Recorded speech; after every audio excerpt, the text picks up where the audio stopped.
السلام علیکم دوستو، آج کی معلوماتی ویڈیو میں ہم بات کرنے جا رہے ہیں کہ کوک جو آپ بڑے شوق سے پیتے ہیں یہ کس بیماری کی دوائی تھی، یہ دوائی سے کیسے کولڈ ڈرنک بنی، لوگ اچانک اس کے اتنے عادی کیوں ہو گئے تھے، جانیے اس کے پیچھے کیا خطرناک وجہ تھی۔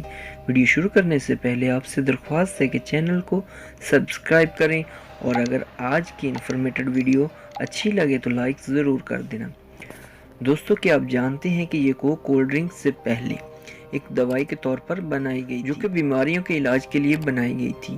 امریکہ میں 8 مئی 1986 میں جان بربٹن کے نام کے ایک شخص نے اس کو میڈیکل سٹور میں اس دعوے کے ساتھ رکھوایا تھا یہ سینے کی جلن، متلی اور سر درد کے علاج میں کام کرے گی۔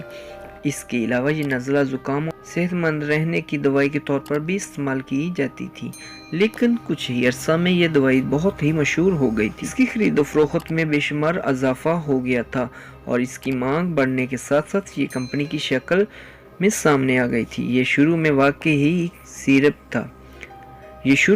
ایک سیرپ تھا، لیکن لوگ کیوں اس کے اتنے عادی تھے کہ اس کے پیچھے بھی خطرناک وجہ تھی، اور یہ وجہ یہ تھی کہ اس میں بیماری میں آرام کے لیے ہلکی مقدار میں نشہ ہوتا تھا۔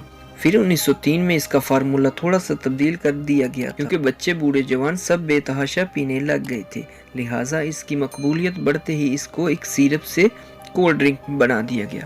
پہلے دور میں بے شک یہ سیرپ تھی، لیکن آج کے دور میں یہ کوک کینسر کی بیماری کی سب سے بڑی وجہ مانی جاتی ہے۔ اس کو پینے کا فائدہ کچھ نہیں، لیکن اس کے نقصانات لاتعداد ہیں۔ یہ بس حلق سے نیچے اترنے تک ہی مزہ دیتی ہے، اس کے بعد کس طرح لوگوں کی موت کا سبب بنتی ہے۔ اب تک کے لیے اتنا ہی، مزید اپڈیٹ کے لیے دیکھتے رہیے MS اپڈیٹ باکس۔